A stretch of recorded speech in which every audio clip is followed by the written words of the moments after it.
Hello, everybody. This is the Tim and Joe Monday Night Show, and yes, I have been polymorphed into Rob Connolly. It looks You like have? so. Yep, I'm yep. very And happy.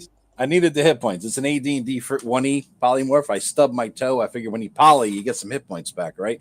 40%. So I figured let me get that stubbed toe back. Little polymorph into Rob here, it's healthier than the vodka, getting over the pain. So Yeah, from absolutely. dry, cool, air conditioned, we got power, Houston. Mike, Nice. congratulations on the power. I hear Texas is fucked. I don't know what's going on out there, I but think fucked anyways in the summertime, pretty hurricane or much, not. pretty much. You gotta just run from like air conditioning to air conditioning before you melt in between, Yep. kind of I thing. uh I did a training there. Other than the time in North Texas, the only time I've been to Texas, other than that, was for work shit. And I did a training one time in Dallas in the middle of like July or something. And I was in the room, in an office building the whole day. And I arrived late at night, this and that. I went out somewhere for lunch with the lady who's training me, and I walked out the front door, and I felt like I got punched in the face by a fireball. It was just like bam, right in the. It was like, what in the hell is this? And she goes, "I told you it was warm." I said, "This isn't warm. This is death. I'm going back in. I'm gonna order Domino's or something. This is terrible." Did you ever see that movie, The Devil's Reign? It was like the No. first. It has Ernest Borgnine in it, and it's the very first movie that John Travolta was in. And it starts raining.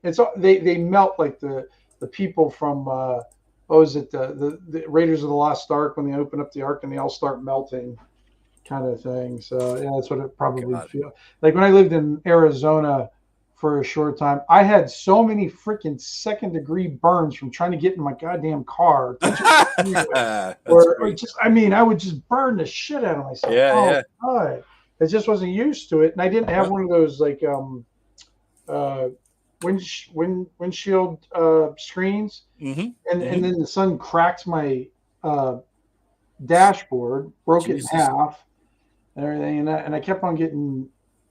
It's like I get in my car, burn myself, son of a Mm-hmm. bitch. Sit on Mm-hmm. the seat, and the back head part was Yes. was vinyl. Yeah. Oh Luckily, the rest God. of it was, the seats were cloth, but the headrest was vinyl. Mm-hmm.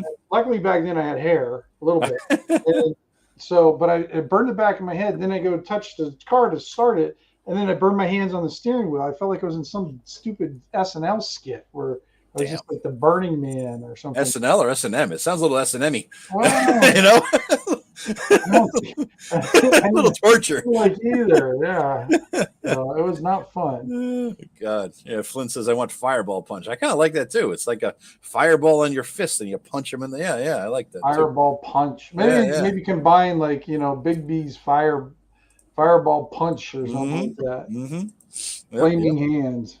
Flaming hands or Big B's two in a No, pink and one in a stink. I Yeah, knew you whatever were going to works. go there. Hey, whatever That's works. the shocker though. That's not Yes. fireball. No, that's a whole different element. It's an electricity hand.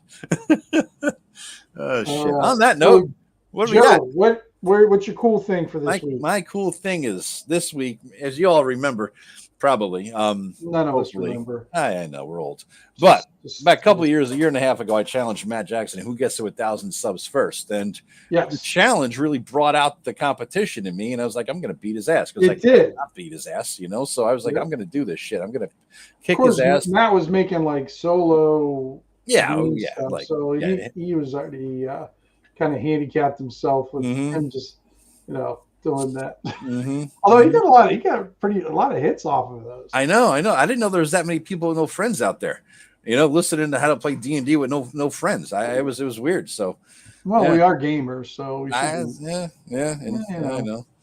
Right? Basement dwellers, right? But so Right. I kicked ass. I beat his ass, and the bet was $100 to the other guy's favorite charity and Shire Con, big dinner with drinks and everything on the other guy, right? So I beat him, and last time I saw him in person, because he doesn't want to fucking pay, and he doesn't want to buy the dinner, and he's welching out on the bet like a bitch. So that's why I continually mock him with love, but continually mock him about it.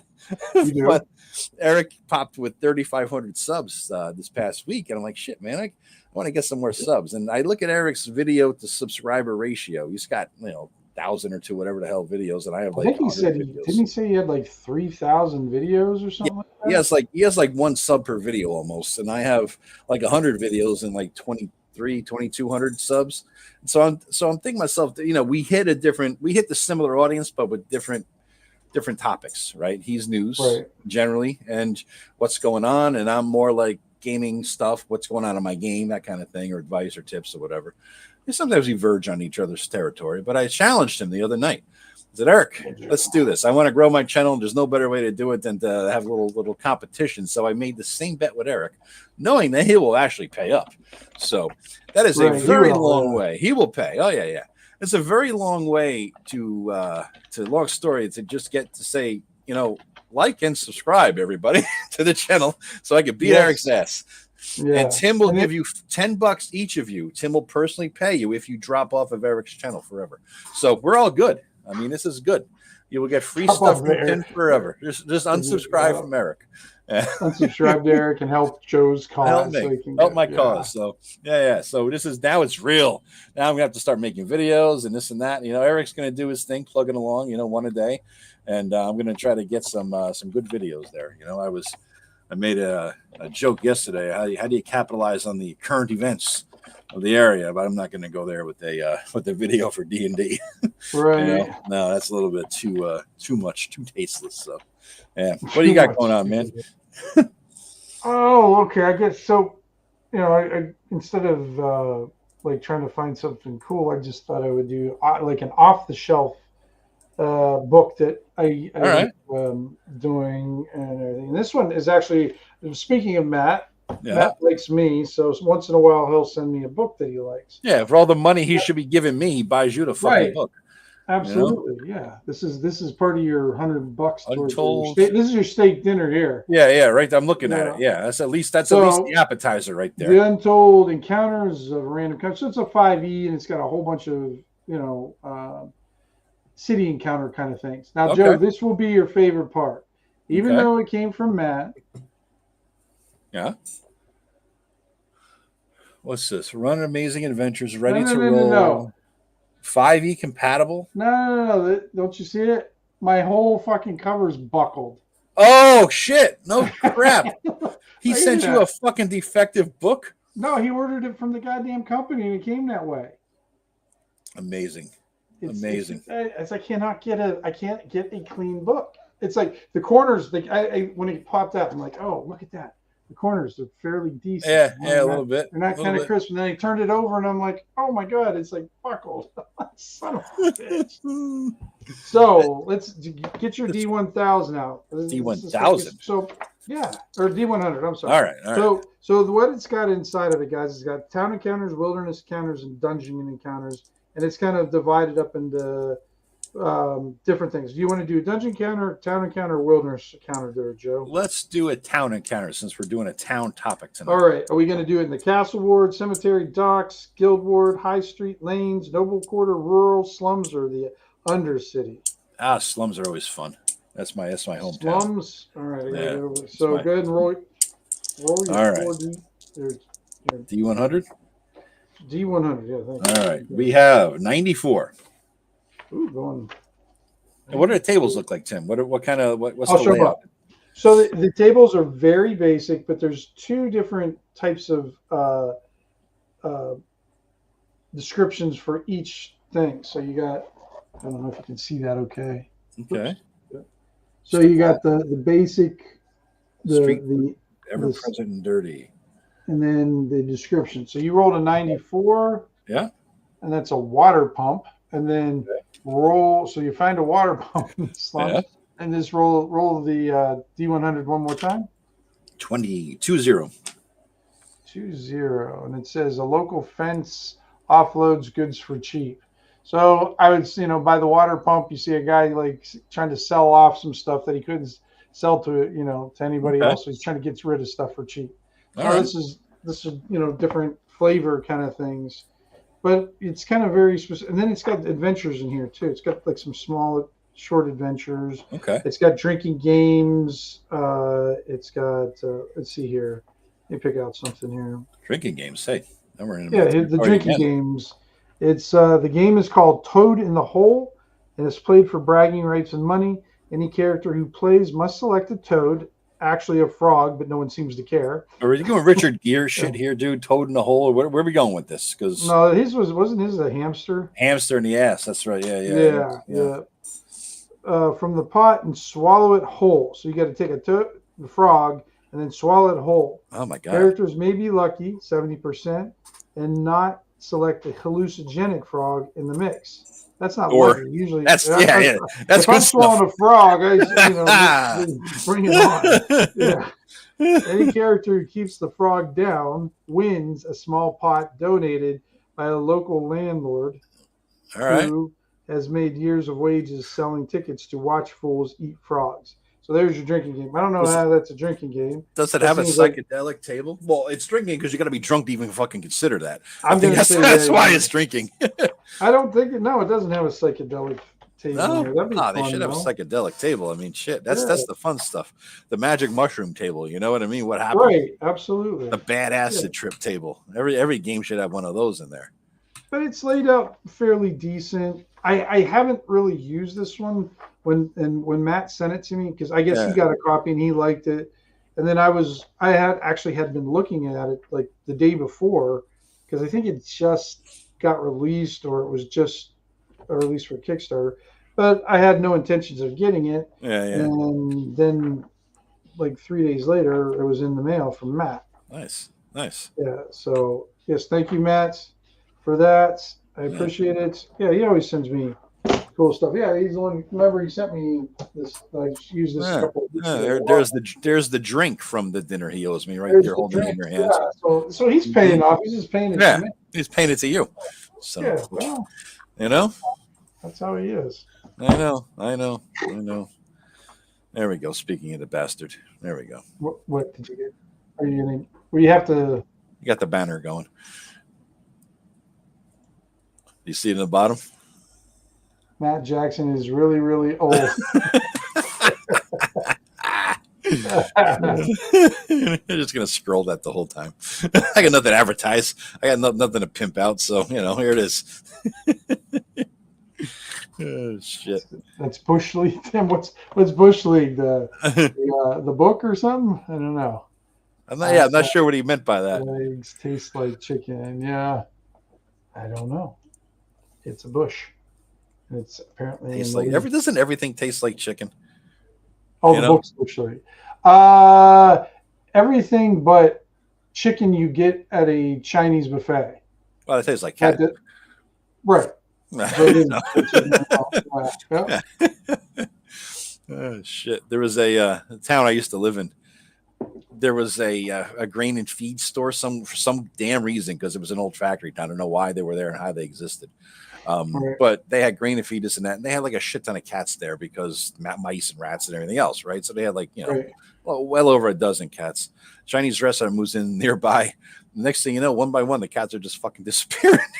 So I'm not making this up. They just kept disappearing, and everybody's like, "What the fuck?" Everything guy moved there, no cats left. I'm not saying it's true. I'm just saying, Back in the 80s, it was the late 80s here. They got caught. Really? No shit. Yeah. Doing that? No, I'm not. I mean, it's so cliche. Yeah, it is. That's why I make a joke about it. But no, they got caught doing that to And the only reason why I knew that is because my friend worked there as a dishwasher when the police raided him. They find all the cat corpses in the garbage or something? I don't know. Because he was one of those guys. He was back, you're talking about the late or mid 80s, late 80s. He was one of the early punk guys. So he had like a mohawk and he had earrings that were he took Captain America doll apart and he would wear a different body part in his ear every day. So it might be a foot one day, a leg the next day, whatever.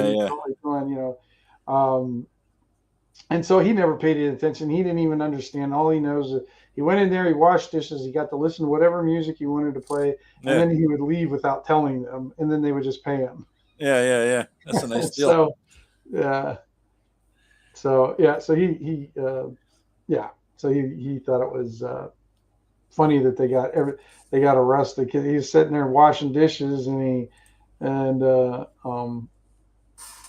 police came in the back door where he washed the dishes was right by the back door, and so he watched them all go in. But he didn't pay any attention to him. He just kept washing dishes.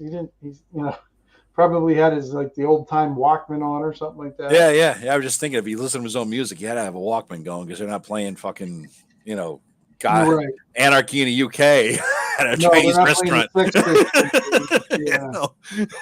Sid Vicious or anything like that. Yeah. God. Hey, we have a topic tonight, don't we? We have a topical topic. Topical because it's happening right now in my game. And, exactly. It's happened with you guys, and it's the topic du jour. They get all fancified about it. The topic du jour is that's one of Greg's words, isn't it? It is because he has those French-based campaigns. Yeah. They all sound the same too. Every name of every town in this place sounds like there's like you're drunk and you slurred out some word in English. You know what I mean? Right. Yeah. That's how the French language sounds. Anyway, the topic is what do we do when the characters, the PCs, want a home base? They have a place to live. So it usually happens in my experience as a DM, because this applies to both. I'm going to hit both sides of it. You're a PC. What do you do? Right? You're a player. Your PCs have hit a point where they want somewhere to live and have a home base. And on the flip side, as a DM, right, your players come up to you and say, hey, let's set up a home base in this town here because we've been here. There's a mega dungeon or some shit nearby. It looks like it's a good place. We could be head honcho, this and that.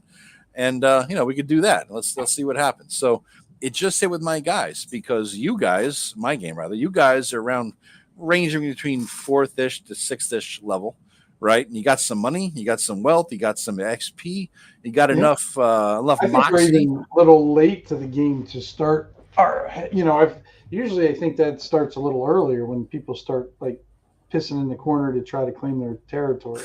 I think it depends on how long the campaign is sort of lasting, right? Because I think with you, that's true because in the first couple of levels, your campaigns don't go beyond, 6th, 7th level probably, generally, right? PC-wise, right? And in my head, my mental abacus clicking away here, I'm figuring this campaign will be over when you guys are around 15th level. So however you look at it, for you or for me, it's about once you hit about a third. You know what I mean? Once you hit about a third of the max level, I think it's time to sort of settle down into a place and then make a name for yourself, make a mark, right? So that's sort of where I'm at with it now. And you guys are there. And like Vance had some money, right? Yeah, your money's sucked up by you give it away like damn Mother Teresa to people for political purposes and influence and whatnot. And which is good, but you're low on money. Plus, you got to subscribe some spells and this and that, right? Vance came in and he says, we're going back to Parnast where people are going to, have a little brief respite before shit happens. Right. And some people are buying stuff, and Vance says, you know what, my aunt or whatever the hell is here, right? He said, yeah. He walks into her and says, hey, well, what do you need? Anything? I got money. And she goes, well, I wouldn't love to have a bigger bar. She owns a tiny little restaurant place, right? And bigger bar, bigger restaurant, bigger place to have. And he says, well, we got to build it. She goes, well, you know what? Right down the street, since of X, Y, and Z happened, these 2 churches are abandoned for the most part. And he goes, well, I'll buy it. And so now he owns 2 old churches that he's going to try to turn into something, right. with his aunt's going to kick in some money. And it led to some plot hooks, Like what happens with you, Tim? What do you do? What's your gig? How do you introduce the topic or whatever to the town? Because I know how I experience it, but how do you usually do it? For players to establish a place? Well, first they got to survive that long. Yep. Which is 90-10 chance. Generally, I let the players drive that. If they want to do it early on, see what options, or if that might be just a room in an inn for a while. That might be their home base, and then when they get more money and that. But one of the things that I always like to do is I guess I got to go back a little bit. So how in the player's handbooks and a lot of those, a fighter can establish a stronghold when they're 9th level. Yeah, they'd have that stuff. But what I like to do, like, I never went by that guideline, but No. I would have them through their own interactions and through their own role playing, and very few rolls, actual dice rolls like reaction rolls, to see how they gather their maybe hirelings or Yes. henchmen. Yes. And that's just organically through the role playing, because like you guys go through hirelings like a meat grinder. Or eventually when you go into the Angry Priest Inn, they're just going to be like, no fucking way. Yep. It's like, you're not going to, I'm not going to, you guys never bring anybody back. Yeah. There's no point to doing that. But if you start bringing people back, and you get, you're generous to them and generous to their families or whatever, then when you do maybe get a place, they can help you out with establishing your own, and then you have people who have maybe certain skills that can help you out, or you have a connection with the Thieves Guild, whatever it is. It can that I don't do that through a system. I do that just through role playing. I totally agree. I mean, part of it is I don't have a system to even do that anyhow. Yeah. Yep. Because I know Greg's big into acts, and that's kind of, it's a Dominion type game. You want to build your stuff. But I would have to, and I have the first edition of it, but tell you the truth, I've never really read the rules all the way through. And I should do that, because everybody who talks about it says that's where the strength of where the game lies. Yeah. Maybe some of that could be extrapolated into doing maybe like a smaller home base or different things like that. But mainly I just kind of take what you guys do and just kind of go. I don't plan it out. I don't have, like, even at Houndshead, there is no, because like last time you guys were going through it, you got a lot of times the reward isn't maybe so much money, but it's a land grant, because you have more land than money sometimes up there, or supplies to build that or whatever. But what was very interesting the last time I had a group go through there, I don't know if you remember this, you guys tried to build you guys built like a tavern kind of sort of home base, but everybody went to different places. The druid went to his grove. Yeah. Halfling built his own house in the little halfling section of town. Yep. You built a tinker shop. Yep. So everybody kind of, and then and Greg built his, was building his Temple of Puce. So you guys didn't combine. You guys actually just all went out in your different directions. Yeah. I mean, you guys all had your little places of stronghold, but I've never had anybody combine before in any of my games I ran. No. I think one time my brother did some kind of shit, like the Hall of Justice or something. You know what I mean? But it wasn't like it was a lark, and it never stuck. And I've never had the combination like that. I guess in my head, the thing to do is you have X golds. What are you? I'm a tinker. Okay, I'm not going to go live with you. And I got a family and kids to deal with over here, right? Miss Alice and her little kids, and I'm not going to have them hanging around an adventuring group dealing with hookers and blow, right? So I mean, we need to have some sort of. So it was just sort of made sense within my guy, and that I like what you said there about it has to derive from the players and what they did, because in my head, you're dropping coin all over the place. Extra money on, like, remember those like wood elves that you brought, about a half dozen or a dozen, whatever it was, I think 8 or 9, whatever it was, you brought up, and you made them your buds. You hooked them up, you helped them out, you gave them money, that you made them. But first and foremost, they survived under your leadership, right? Along with a good number of halflings. And so in my head, I'm like, if Tim ever sets up shop somewhere, he's already got massive goodwill purchased through, helping keep them alive, number one, and paying good money, number two. Whereas like, hey, you know what? That guy's successful. I can learn something. I want to branch out a little bit. Maybe I'll go reach out to Tim. And next thing you know, instead of rolling 2d6, followers, these 8 wood elves are your guys. And that makes sense. It makes sense. Yeah. Yeah, it has to derive from what's going on. I don't have any standard table. I never quite agreed with, at 10th level, you get a castle and collect 20 silver pieces per inhabitant for all the area you clear. Like, oh, come on. That's just lame. Just lame. Yeah, the one game, it was kind of interesting where I was trying to. Well, no, I wasn't. I put out kind of an adventure hook, or kind of uh, I don't know, idea possibly, and I think it was. I don't remember which one it was, which campaign it was, about a kind of ruins that you guys could have established in the stronghold as a Huh? stronghold, Yep. but you guys never bid on it. I think it was just too dangerous for you or something. Was I in that group? I thought you were, because you were. If from my memory, and like I said, it's kind of foggy because sometimes the games get, Yeah, I know the that feeling. details get kind of intermingled. Yeah. But what I did is I actually put it out there as a idea for. Well, you know how I do some of the stuff. Some of the stuff I present is not for now. It might be for later. It's like, yeah, if you go into that stronghold right now and try to clear it out as a second level group, Mm-hmm. you guys are going to get obliterated. Yeah. But you hit fourth level, now you got a chance. You got fifth level, it's gonna be yours. It's gonna be a lot easier, kind of thing. Yep. So it might be 2 months down the line, but it still might be there. Yeah. Kind of thing. And I did something along those lines, but you guys never ended up taking that hook. It definitely took away, the campaign kind of faded away from that type of. Well, if this is the one I remember, Tim, this is the first time I ever played in your campaign. It's where Kojak got his nickname, Kojak Doorknob Bean, because it was where we walked into this place, and I guess I don't remember somebody saying, "Hey, we should set up a place that we could all adventure from." Blah blah blah.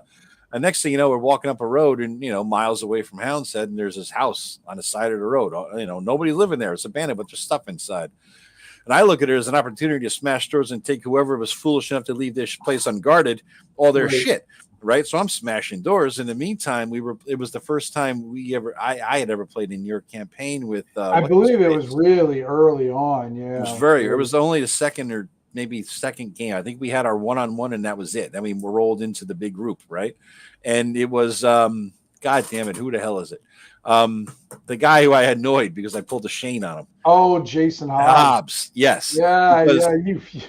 I pissed him off. That was the session that drove Hobbs out of my game. Yep. Yeah, because I was so excited. He drove Jason Hobbs out of my game with that. Yep. I pulled the Shane because I was happy to be there, and I was knocking down those. And I guess Jason was the guy who said we need a place, and I missed it.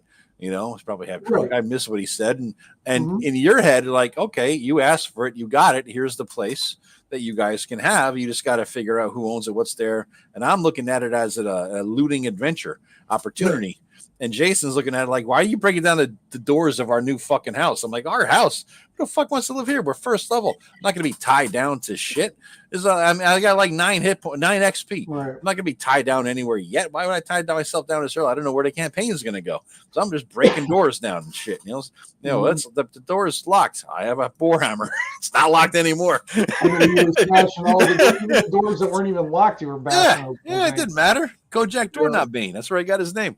But that's the one you're talking about. In my head, I never would consider, like, as a player at least, wanting to settle down yet until you have like achieved something, know the lay of the land, have enough money to do so, made some connections, know the greater picture of what's going on just beyond your land, so that you know where to settle down and why, who your allies are, who your enemies are. Like, so much has to happen for me as a player to say, all right, based on my 5 levels of adventuring, I'm a decently powered dude now. Maybe I have some oomph, some influence. Based on what I've seen, I think this town would be a good place to settle because it's central to X, Y, and Z, right?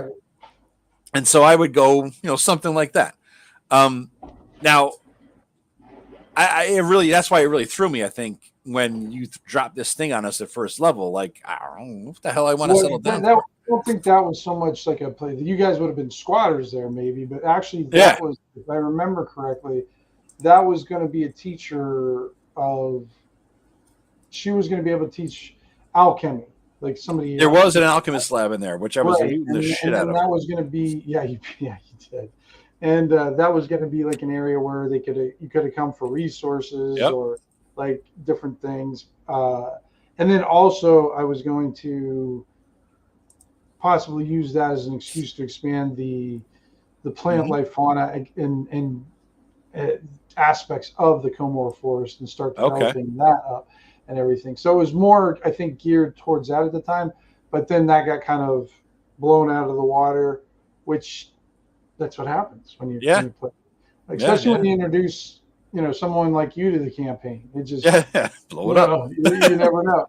Yeah, because I think did your mage, was that the one where your mage died, or was that? Yeah, that was early on. He croaked. He jumped out of out of a frying pan into the fire. He jumped out of a fight through a window into a cabin, and inside the cabin was like gods or whatever. I went down so fast it was not even funny. I'm like, "Whoo, save myself!" I stand up, look around. Oh fuck! Pretty much. That was done in one round. That was that. Yeah. That was bad. Yeah. But I think I was kind of thinking about it, and I actually wrote a couple of notes down and everything. So shocking, isn't it? Look at you, all professional YouTuber and shit. You know it, yeah. But one of the good things about having the stronghold too, or I keep calling it stronghold for lack of a better word. But, place to live. Place to live. It gives the players a place to like, I hate to use this word, but worry about or care about. Yes. Because now they have some assets. Mm-hmm. Now they got to worry about assholes like them. Yeah. Yep. That's another reason I would never pick that house up the road in the middle of nowhere. You pick somewhere nice, man. Because it's right. Yeah, you guys were. Yeah, that house was just right outside the Hound's Head. It wasn't too far out, and how many adventuring parties go through there? And well, shit, if we don't have to go in the forest and we can loot this house, why not? Come back with some stuff like that. But I think it's a matter of getting in and then getting the people in there and that, because even though you guys may have been first level and going out, the problem would have been, even if you had the place, you would have had no way to kind of protect it. Or, exactly. I'm not going to keep my shit in the house that somebody could walk in like I just didn't, bust down doors and take it. It was inconceivable to me that would be a place that we would ever stay. Right. You know what I mean? So yeah, that whole thing was just like, no, you can't. But I don't use that though, because like a lot of GMs would kind of use assets like that. Even, and I don't know if you probably had this issue, and I damn sure you probably avoided it too. Was you never wanted to you always wanted your characters to basically be immaculate conception, no family, no brothers and sisters. Because you don't want to give the GM any leverage against you by using your family against you. Yeah, and plus I always like the idea of, as I put on my first page of my house rules, you're a nobody from nowhere. What you did in the past is irrelevant. What you do now determines your destiny. It's like you're a farmer, you're like the third son of a farmer, so you're not going to get any land. You're like a street urchin. You're an orphan. You're a nothing. You're a nobody. You don't have like anything. I'm talking about so I'm just using that as an example. So they don't use that, but when you start getting a house or a home base, you start caring about that. Exactly. You may be nobody for nothing, but you still have something established now. But what I never do as a GM is I never use those assets to just piss the character off, because I don't know how many times I hear GMs you have that asset, now I'm going to target it. Yes, that's just douchebaggy. Yeah, and I don't like that. I what's funny? I was just listening to this one guy, and he's a pretty experienced GM, and he sounds like he knows his stuff, but it sounds like but also at the same time, he kind of sounds like he doesn't like his players being like comfortable with anything. Which I understand, but it kind of goes after them in a way that's just like you said, I would find kind of aggravating. Yeah, it's just like, oh crap, now I got to deal with this again. Yeah. Or if it makes sense to me and it kind of goes with things, I'll do it. But unless there's a reason, though, I'm not gonna. Oh, you got a house now. Now the Thieves Guild is just going to start breaking into your house and taking all the shit all the time. That's sticky. I mean, if you developed an enemy over time, right? Like a villain who hates you and a nemesis kind of thing, then I would say, yeah, you got some stuff to deal with. Right? That's something. I think a cousin named Newman. I know. I love that. Yeah. But kind of using an example, that same example, when little Emma ended up getting the disease, that made sense. Yeah. And she, even though she was a precious thing to your character, Hmm. I wasn't trying to dick you around with that. It No, just yeah, kind yeah, of, it made sense yeah. to There's a what was plague. happening there, and then it elevated the emotional Hmm. uh, what do you call it, stakes in that Yep. adventure, and you were willing to do almost anything to save her. Oh And yeah, yeah, you pretty much did. You made a deal yeah, with the hag. yeah. I mean, that family drove my guys everything the entire campaign from level 1 to whatever the hell we ended. You know what I mean? That Right. keeping track of this single woman with 6 kids or whatever it was. That was pretty Yep. much the whole motivation. So yeah, yeah. And I had that from the beginning. I had to get her out of town, set over to a new place, the whole bit. Yep. So yeah, yeah, yeah, yeah, yeah. But I mean, from a player's perspective, like I said, I'm not looking until I start, getting a sense of the lay of the land and where I'm at, and that's number one. Number two, all right, Right. now I need the resources. I might start with a house or or an Right. apartment or something, but eventually, as a mage, I want a tower. As a fighter, I want a castle or a fort or a keep. Sure. As a cleric, I want a temple. As a thief, I want a guild. Right? That's the most basics, stereotypical thing. Right. And so Right. you Right. got to build to that. You have to earn that, right? You start as a thief, for example. You start with a couple guys, your associates, friends of Mhm. ours, right? Who you've acquired their, affection or whatever you want to call it over time, and they work with you. They do things together. Next thing you know, you got some guys in your guild, right? Right. As you set up the guild. And so it's like all natural like that. And a mage has an apprentice. My brother, his character ended up with a kid from the town who was into magic, who, when she was 13 and, several years into the campaign, she's 17, and the established relationship with her parents and her means that she now is applying to be an apprentice. And look, she has talent and natural ability at it, right? So there you Right. go, that sort of thing. It's you never do it by the book. You never do it in a generic sense. It has to be No. organic. It has Yeah. to be I mean, organic. there's campaigns though. I started off with people with home base, or at least having them the opportunity of doing that. Hmm. My very first adventure I ever published was called Knowledge Illuminates, and I know Hmm. you didn't read it and No. everything, but that was actually developed as a first level adventure, and it Hmm. was actually developed for the players to have a place to start out from. They could have this place. It was a cool little place. It wasn't big, wasn't fancy, but it was kind of a safe place. It was an underground. You needed to know like the magic word to be able to get there. And then Hmm. it also had, the reason why it was there is because of the natural spring that was down there, and it created viz. So now you already have a resource down Oh there. yeah, yeah. That's good money too. So yeah, and so now you get the players with a nice little in their first level. You got a nice little household. Hmm. They got a Hmm. nice little resource that they can draw from. None of it's game breaking, but when I started it off with that, the players really enjoyed um, I guess interacting with it Yeah. and trying to develop it. I mean, it was a little Sims, trying Yeah. to kind of build it up a little bit. But the cool thing about it is it became very exploration type, because now they were just exploring the areas around their little area Their and trying to see resource. what resources that they had and what Hmm. monsters or different Hmm. things would they have to deal with. Because let me tell you, they had to deal with this ant head, because the ant head could have, just because this was an underground thing. Yeah. Yeah. And and while the ant head was pretty potent, because I mean, when it does that spitting damage, it's 3d6 damage. That's going to Yeah. pretty much wipe out any first, second level character with Yep. one Yep. Patui, or is it Hoktui, or whatever they call it? Haktua. Hoktui. Haktua. Yeah, yeah, Haktua. the Yeah. Hoktui, or whatever it was. Yeah. But it was kind of interesting. Now they had this enemy out there that makes sense.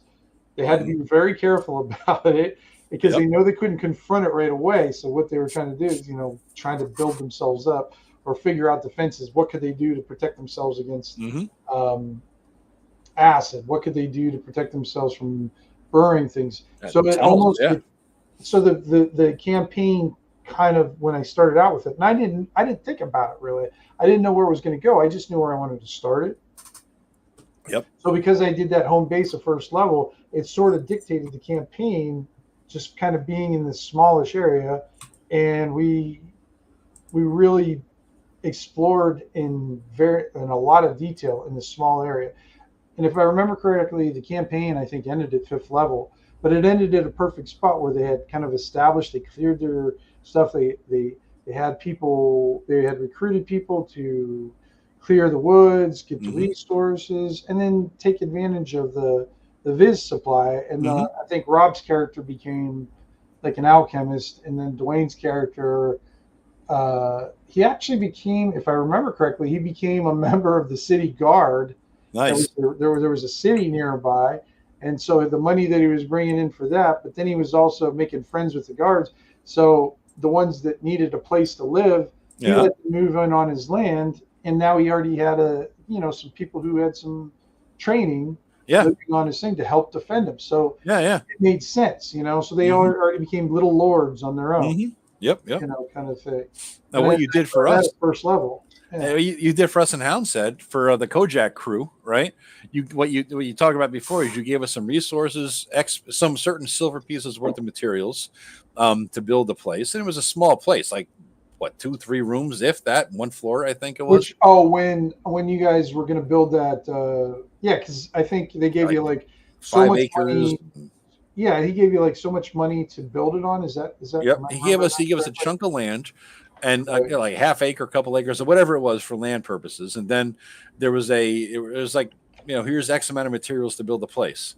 And I think that when we left, he ended up building it for us, and then we came back, it was already there, right? And you gave us a cool thing. You gave this guy it was like American Express black card concierge service, basically. This guy in Houndstead, which was very helpful because he was like a major domo in a sense, the guy you would just delegate the bullshit to. I believe in concierge service for adventures because there's a place for that. It's funny. I was just writing up an NPC for something that's coming up. And because think of how much money that could be made for someone who's like doing all these little things and not having to go out in the fucking woods and make the money. Yes. I can stay in town. They'll give me a place to live. I'll make sure their supplies are up. I'll make sure I deal with the shit that they won't want to deal with. And they're going to be nice to me because I'm taking care of their stuff and I'm going to make bank. Exactly. So, exactly. That's how it came down. I'm like, we don't have to worry about I like the nitty gritty, but I don't want to sit there and watch them hammer the nails. You know what I mean? I like to deal with that. Okay, it's going to cost you this. We need that. We need this. And can you get this for us? Good. Okay, you'll get that. We will then use our time to go out and now we got to pay for this shit, right? So, that's what it came down to. I like that aspect of it. But bottom line is we left, we came back, the shit was built. We left, we come back, we give them some more money, leave, we come back, we have more stuff, we have furniture in there. I think we got that sort of thing, right? I got a question from Mark there, Tim. Oh, there he is. So what we did, like, if you're not watching it, the question is: do your players do the main management in game, or do you have certain players that do all the bean counting in between games? There you go. For the listeners only. Yeah, so we didn't do the in between game.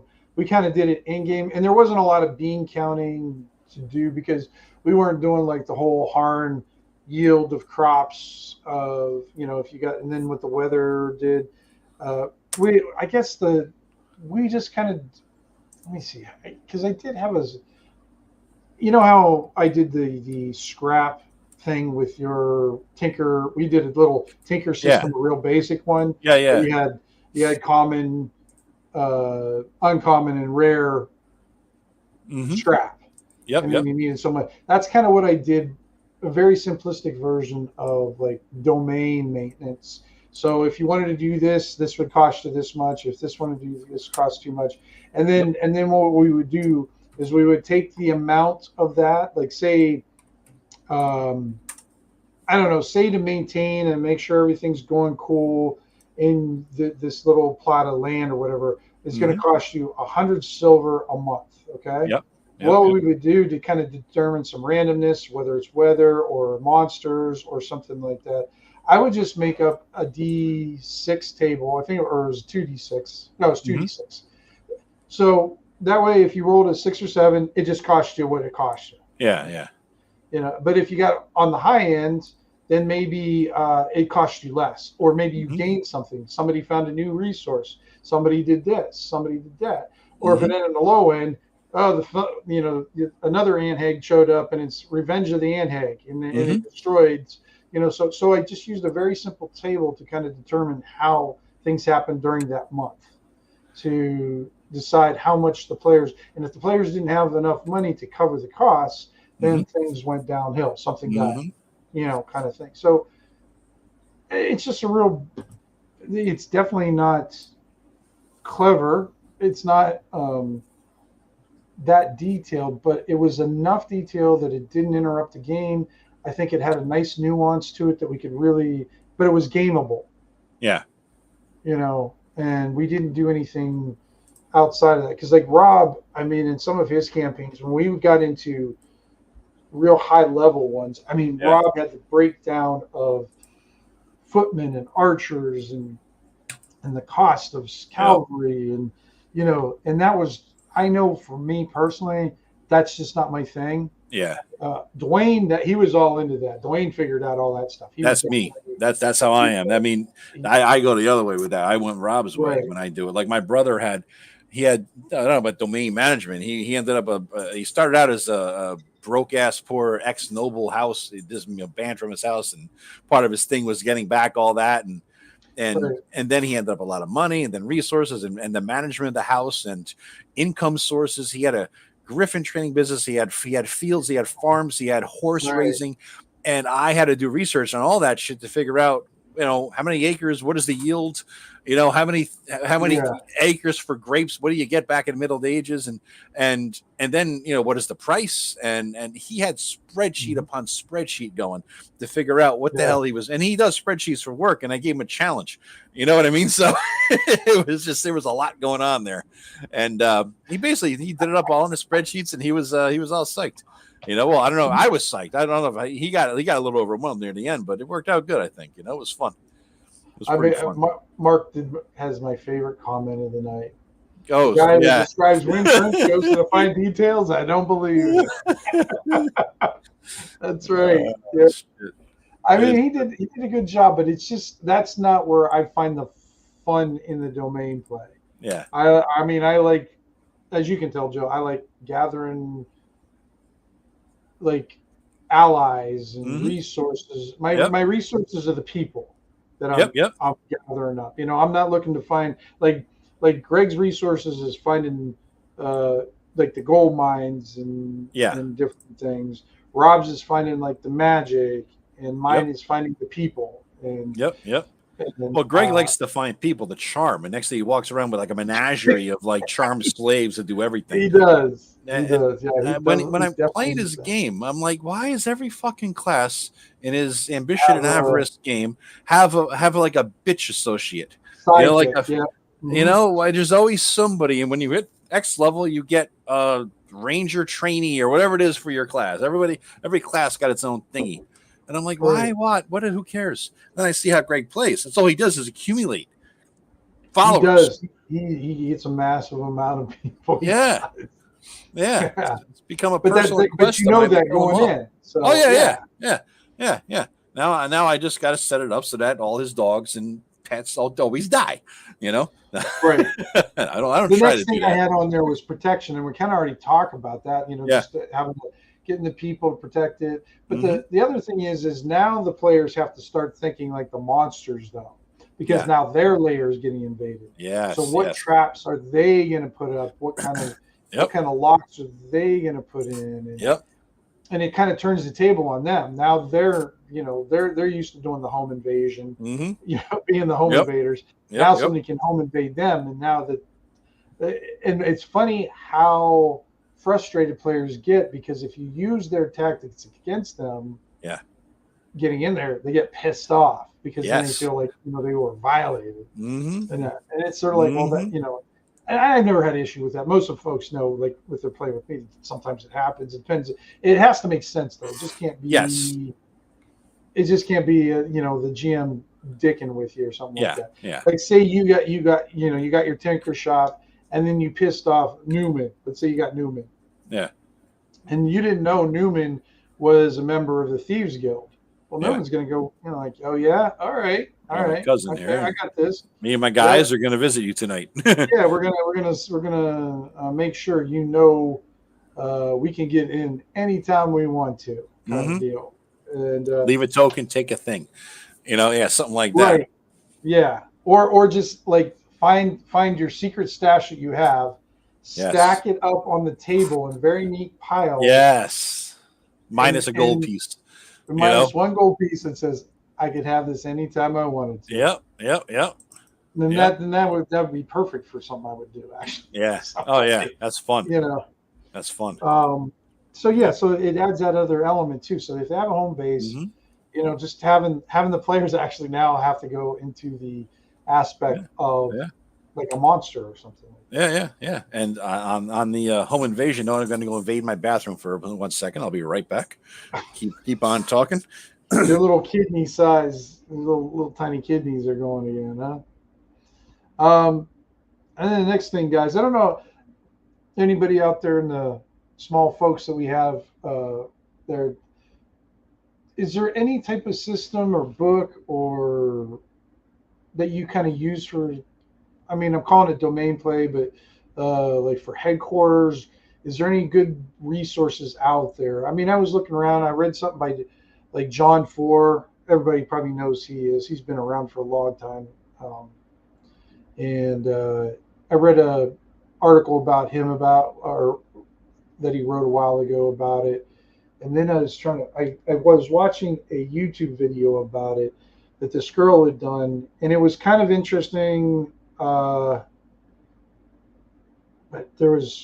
it was more for a different game that didn't seem to match up. It was more for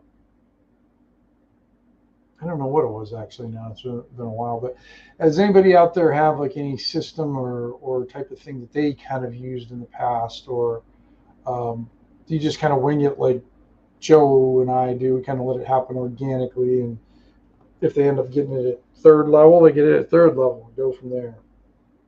Strongholds and Followers. That's the one by Matt Colville, right, Mike? I think that was his first case. That's the one he made like $1 million off of, I think, if I remember right. Okay. Yeah. You know what? I was gonna get that one, but I didn't get in the Kickstarter. It's probably available somewhere. I have to look that up because that was one I was interested in getting a long time ago. Is it worth getting, Mike? Which one are we talking about? Strongholds and Followers for what game? Any game. I just asked for books if anybody uses to help them with build, their strongholds or domain play and everything. There was a fantastic book for 3rd edition. Let me go grab it. I'll be right back. This is it's one of the very few 3rd edition books that I grab and have on my shelf handy, when I'm running something. Hold on. Do you remember the name of it, Joe? Oh, he's already gone. Scribbit. I don't think I ever go to Scribbit. What is Scribbit? It's a digital library.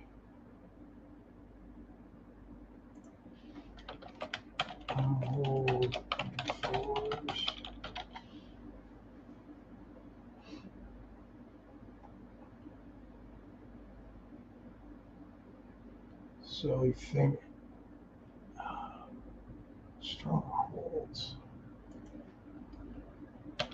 But you must have to be very exact in Scribbit because it's not coming up with anything. Should we go? There it is. It's got a couple things. Yeah, it's got the PDF and everything. Is this the whole thing? Oh, wow.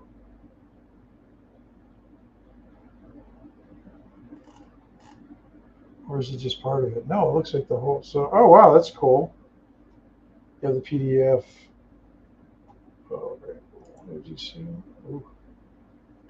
Yeah, I'll have to check that out. Thanks for letting me know where to find that. Yeah, I'll have to check that out. And then what did Mark say? Never had players that wanted to get into domain management. I have a PDF called On Downtime and Downtime and Domains. That's Courtney Campbell, right? I do have that one. You know, when I say I have it handy because I want to use it, you assume that means I could grab it when I freaking want to, not have to hunt on 18 shelves to find the goddamn book, doesn't it? But no. Where the hell is this? There's the one that Mark's talking about. Downtime and I think I might have the PDF of that somewhere. You probably didn't read it though. I don't, probably not. Let's get real here. Yes, but he's pronounced. Yeah, Courtney always put out good stuff. It's always quality. Not all. Yeah. It's may not be usable by everybody. It may not be your taste, but it's always good. Yeah, absolutely. There's always ideas that you can definitely. They're all very usable. Mm-hmm. Yeah, definitely. I think I have pretty much everything Courtney's put out except for he put something out. I think for Goodman Games, it was the alchemy one. Oh yeah, and I should get that one. You know what? I do have that one on PDF, so I do have that one too. Okay. Yeah. Okay. Joe keeps his books in the crapper. He probably does. A Tim Short's reach around. Interesting. Yeah. Interesting. I'm going to give one more look on one more shelf. Son of a bitch. I'm just annoyed I can't find the book I like. I'm so annoyed. You know what it's called? I believe I believe it is. Might be that Stronghold of Followers book that he's talking about. I want to make sure it's the same thing. That's like a 4E, 5E thing. That's not a 3E. Maybe it's a different one then. This it's a, what do you call it? Matt Colville thing. It was his first, I think he did a Kickstarter and it was sort of like, I think it was the first or one of the first small time publishers that went over $1 million. Wow. Okay. Yeah. All right. I got one more shelf to look on, damn it. You got a lot of shelves, Joe. Yeah, I forgot about that one, Mark. I'll have to look at this one and see what it has to offer with it. That's pretty good. I didn't think about that one. And I probably have other books up there that I found it, boys and girls. Oh, which one? All right, it's called the Stronghold Builder's Guidebook. I'm gonna throw my camera on here. I don't know if I have that one. It's a really, really good book, Tim. Let me turn off my background. I don't know if I have. There it is. This book here is excellent. It's one of the very few third edition accessories I've ever had, but it's so good because what you have in here is a list of tables and charts for all the different things that you could possibly have in a building. It goes into what does it cost for everything? Like, all right, here's the best table, perhaps. Right? Let me bigify myself here. Solo layout. Right? So what you're looking at here is every type of room you possibly could have. A kitchen fancy, a kitchen luxury, a kitchen plain, a basic kitchen, right? A dock. What level of dock do you want? What level of dining hall do you want? What level of bedrooms do you want, right? And so it has a cost associated with each thing. And the coolest thing over here is that it says, the size in terms of how many areas it would cost you or something like that in the building, right? And then it has the cost to build it. Then it has what you must have as a prerequisite. You cannot have a alchemist's fancy laboratory unless you get the lower level alchemist lab, right? You can't have a barbican unless you have 2 guards. So there's prerequisites to getting some. Well, Mark wants to know what's the latrine cost, Joe. That's probably. I'm sure it's in here. Let me see. I'm surprised it's not handwritten in there. If it's not, if it's not here, it will be. Smithy, Tavern, Torture, blah blah blah. Bath, yes, bath, basic, fancy, and luxury. Yep. So there it is. Yeah. So and each of these things, like if you bought a throne room fancy or a throne room basic or a tavern or whatever it might be, it tells you what you need to have with it. Like, you know what I mean? You're gonna be paying for 2 valets in order to maintain the throne room, whatever. You know what I mean? It's something along those lines. And then in the back, they actually give you some examples. Oh, they get some magic stuff too. They give you some example compounds or whatever it is that you would want. But wondrous architecture. I mean, this book is fantastic. This book is fantastic. It really is. I use this in every campaign ever since it came out on some level. Oh, that's cool. And it's pretty cool because it helps you. Here's a cheap keep. All right. It's pretty cool because it helps you budget money because it uses the 3rd edition economy for what things cost, which is kind of the same thing as the 5th edition economy, a dwarven Redoubt, right? Um, Right. and so I try to carry that economy over into the second edition AD&D game. Right, you notice Okay. it's you don't guys don't have a lot of money, and Eric was recently bitching about the scarcity of magic. It's a low magic game. So Wait, he talks about. what was he bitching about the scarcity of magic for? Oh, were you there? What? He was basically saying that with the magic, I never had the guy this level, blah blah blah, where he didn't have Oh, plus right, 1 armor and plus 9 this and 8 that. You know what I mean? That sort of thing. So right. he was complaining about that, but I'm trying to keep a low magic game. I mean, you guys have a shit ton of magic compared to my brother, who has Right. like maybe 2 magic items in the entire group, and they're like a continual lightstone kind of level. You know what I mean? And they're about the same level as you guys are, right? So it's a different sort of game. But I try to keep the money, the magic, all of that consistent with the economy of scale of 3rd or 5th edition, because I kind of like that economy of scale and price wise. So Right. it just changes it a little bit. No, that is cool. Yeah. I don't know if I might have that in PDF. I It's don't worth know. it. It looks, It's yeah. it's definitely worth it. One of the very few things that actually help with that sort of thing. And you actually use it, so that's saying a lot for you. Yeah. I read it. I read it. Yeah, I read it. I use it. Right. I don't know who these people are, Matt Forbeck and David Noonan, but they really have good stuff in here. So I totally recommend that. Sounds familiar, but I might be making that up too. So I don't know. Mm-hmm. But that's cool. So we got some good ones there. Oh, we got Grimblor's in the house. Hello. Hello. To the party. Yeah. I definitely had Tim Short's reach around a latrine. You have to dig that yourself. Dig that your own latrine, damn it. They don't have a fancy one, the different costs for the fancy ones. Well, I think they got the bathroom. You know what I mean? They got the bath. It has the toilets and the tub and all that sort of thing. So you have the different levels of bath, right? So it's just a guide that now, if Vance's his aunt wants to build something in there's going to be some renovation costs, and I'm going to grab the Stronghold Builder's Guidebook and say, what level of kitchen do you want? What level of dining area do you want? What level, you know what I mean? What level of bedrooms do you want for your A? And I like how you guys are just like, you guys are doing your own thing here, like in your campaign, which is kind of what I expected, but not what you'd expected, right? But you have Vance setting up like 2 different buildings he purchased. Greg has his mining operation going, right? And he's trying to get materials for that and try to maximize that.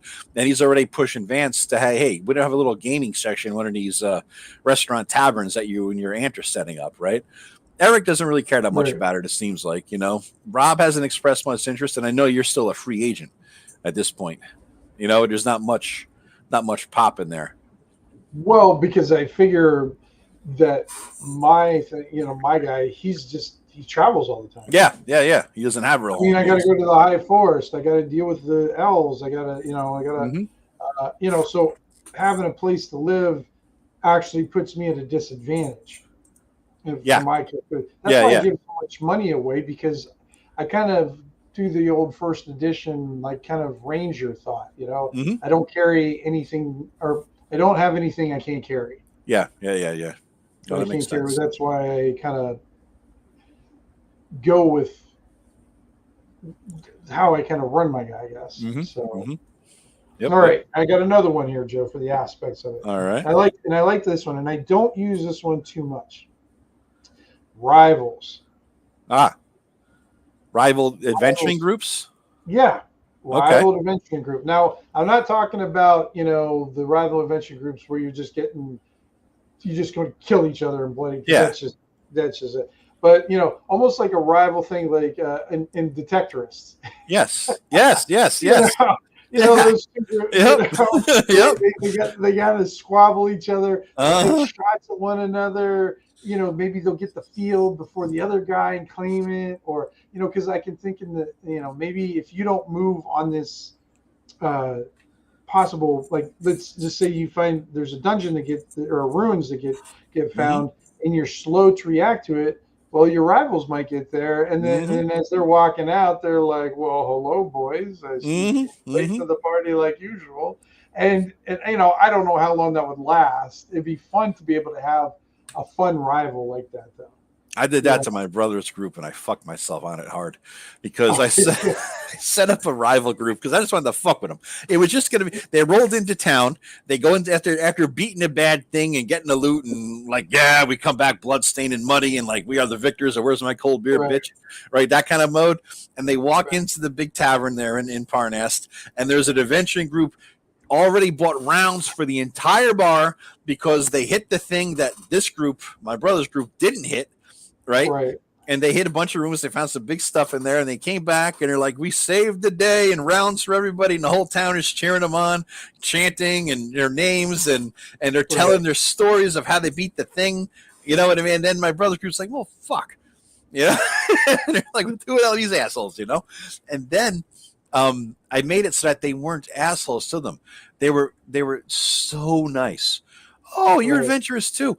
If ever need training, come to see me. I'll help you. I'll help you be a better whatever you are. You know what I mean? That kind of a thing. They're like looking down upon them, even though they're probably, you know, in my head, same level, right? They're treating like good job, little boy, pat on the head kind of shit, right? You know, they had this thing going. And then there was one point where later on, these guys, I'd sent them out of town to do something. Tim, they took over. You guys are going over Deadstone Pass. There, in my other game, there was something up there, and they took it over. And my brother's group came up to Deadstone Pass, and the other adventuring party was under attack by this group of things at the pass. Okay. And we ended there. It was almost at the end of the night, but at the end, I'm like, oh, son of a bitch. I have to write up 6 5th level characters before the next session in my new game system, which I'm not even familiar with, right? So I'm like, shit. I spent like 5 hours, 6 hours creating these guys on the weekend. Just to play, and it turns out we didn't even need them because they found a way around it without having to fight. I'm like, oh, son of a bitch. Oh. So I screwed myself over by fucking with them, you know? I get that, yeah.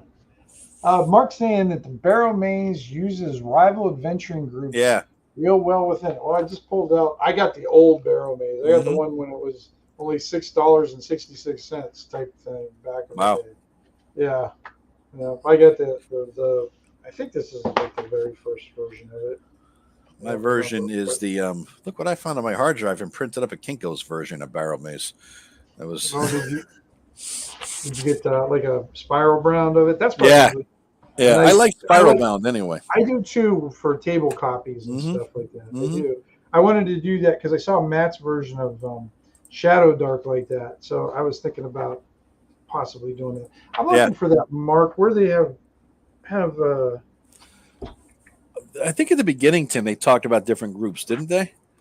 Maybe they laid them out at the end. It's been so long since I've used it because I've never used Barrow Maze as is. Yeah. I've always used Barrow Maze as like when I've used it in the past. And it's been a while since I've used it, but I've always used it as like the Mega Dungeon entity. You know, it's out there. Yes. And then players will find certain areas of it. You know, and they go into it, but they only go in for a short time. They don't really go. They have the ability to go deep into it, but usually, you know, have to get attacked by 35 ghouls or something. You're like, you know what? Maybe another day. That's exactly what I did because that adventure group was the one that had Barrow Maze that my brother's group ignored, because that's why they came back with all the shit. But at the end of the day, my Barrow Maze, Tim, was up there near where you guys had just gotten notice that Rappahathick. So okay. I'm doing the same thing. Yeah, I changed it because Barrow Maze, you're too high for Barrow Maze. That's a waste of time. And Rappahathick, like Eric said, high for Barrow Maze? Oh yeah, Barrow Maze is just like. Plus, it's so fucking boring. No offense, it's just boring. It's just like no offense, but it's just boring. Once you get to the 9th room of a fucking crypt and another undead, it's like, oh, fucking shoot me, man. You know? Right. So that's why I like to use it as a kind of like a. You can go in there. And there's like, it's almost like the what do you want to call it? The catacombs underneath Paris. You know, it's underneath there. It's, do you really want to go there? And you know, if you get lost, you're going to be more screwed than that. But I'll tell you what, I mean, if you wanted to find treasure, you know, Barrow Maze has a ton of it inside of it. Oh yeah, definitely. Here, I have it. The adventuring party part. Oh, okay. They leave graffiti. It's in the back. Under areas you've opened. Okay. Yeah, graffiti is good. Graffiti is fun. I'll see. You know? I have the second edition or Barrow Maze 2 when it was still 2 books. Here, I have it. I have it here. I'll show you. I wonder if it has it in Let this me one. let me get rid of my background again. Virtual background. Turn it off. Yeah. So here's what we have for Barrow Maze. Make yourself embiggened, Joe. Embiggened. Oh, get Yeah, this out of make the yourself way. big. I don't say that too often. All right. Yeah, I know. I know. Kind of gets me going though when you do. Yeah. Yeah. There you go. So this is in the back, 204, 205. So you have rival Okay. adventuring parties, the Boon Companions, and because you Oh, name very them, right? cool. And so Renata's Robbers, the Norse Whisperers, I guess as opposed to the Okay. Horse Whisperers or whatever. Yeah, yeah. I think I got a The few in there, the huh? Fearsome Fivesome, the Bastards of Bogtown, Right. Bertrand's Brigands. I mean, yeah, and they have just enough. I mean, it's a stat block from BX, so there's not much you need here. That's what she said. Yeah. Oh, we got our first that's what she said joke of the night. Coming from Flint there, folks. Yeah, so it's just pretty good. And then you got pre-gens, all right, in the back here. Let me Yeah, get this. they've always had pre-gens. Yeah, Yeah. yeah. It's a well done adventure. It's just not for me because I get tired of the undead. Well, It just it's mega dungeons, and the Yeah. problem with mega dungeons. I mean, we're kind of getting off topic, but yeah, the yeah. problem with mega dungeons is a lot of times you kind of have to make it themed to make it make sense, and Yep. it does get I don't want to say monotonous, but it can get monotonous after Yeah. a while. Yeah, yeah. Because Yeah, I wouldn't want to run a exactly. campaign, but having it out there and having it be its own entity, Yeah. but it could be used as a yeah, I like this thing. But it would be back to the rivals though. I mean, it's just I think it'd be fun to have a group that the rival adventures, but also almost like a. Do you ever watch like Deadliest Catch or something like that? No. Is that a Okay. fishing show or something? Yeah, that's that lobster show that made all the fishing shows more famous or whatever. Hmm. But the thing is like they go out there and they're always competing against each other. Mhm. And some of them don't even like each other. Sometimes they're just dicks to one another. Yeah. But if anybody's in trouble, they always help. Yeah. So Yeah. that's almost how I'd probably try to run the rival group. It's That's like, cool. Yeah, they're I going to like be that. dicks to you. They're gonna make fun of you when you fuck up, or Mhm. they might sabotage your equipment if you don't keep an eye on it. So when you go in there, you go to light a torch and it smells like urine because Yeah. they pissed on your torches or whatever. But if you're in the dungeon and they come across you, they'll get you out of there Mhm. or get you, even at their own cost, they will get you, help you. Yeah. kind of Yeah. thing. Yeah. Yeah. Now, what And about that's the way just I a think of token it. evil group, though, Tim? You know what I mean? Yeah, A I mean, token. it would be a little bit of both, but I think the way I would do it though, you would definitely have your evil group, but I think then in that case it's just too easy to just go, murder hobo on an evil group. Yeah. Kind of thing. You could still do it, but Mhm. I think if I would run it this time, I think I'll probably go more that angle because I think it's more fun because the players are going to be less inclined to murder hobo them, or God forbid they just get TPK'd in town by another Yeah. adventure. Yeah. How embarrassing is that? Huh? Yep. Especially in your own town, your hometown. Right, in your own town, yeah. And then just to have that ally, but still, we're going to do our own thing. But Mhm. you owe me, you owe me a steak dinner and 100 silver to my favorite temple. Yep. Because that helps you out type of thing. Exactly. Yeah. I like that. I like those ideas. It's just a matter. It's a lot of work for the DM once you start creating leveled NPCs. You know what I mean?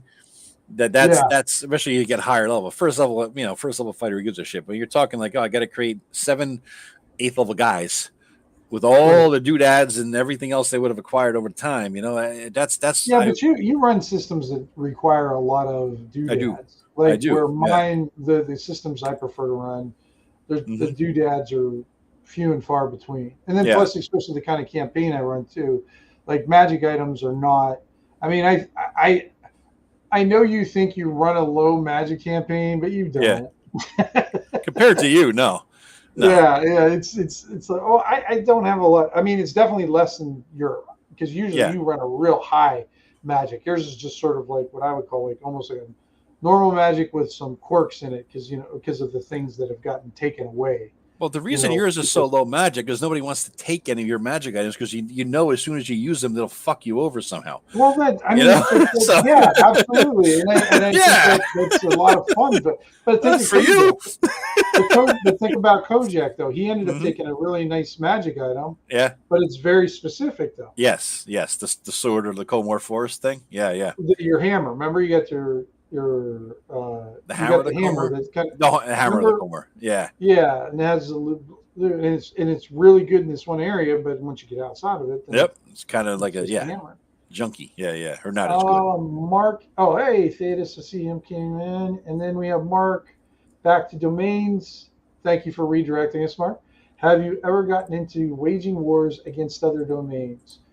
I don't know. Have you ever done that, Joe? The biggest I've done is like, remember the fight you had, Tim, on the map with the tower, and you had like your 6 adventurers, your group or 5 or whatever, and you had a shit ton of mongrel men versus a shit ton of the fucking frogmen.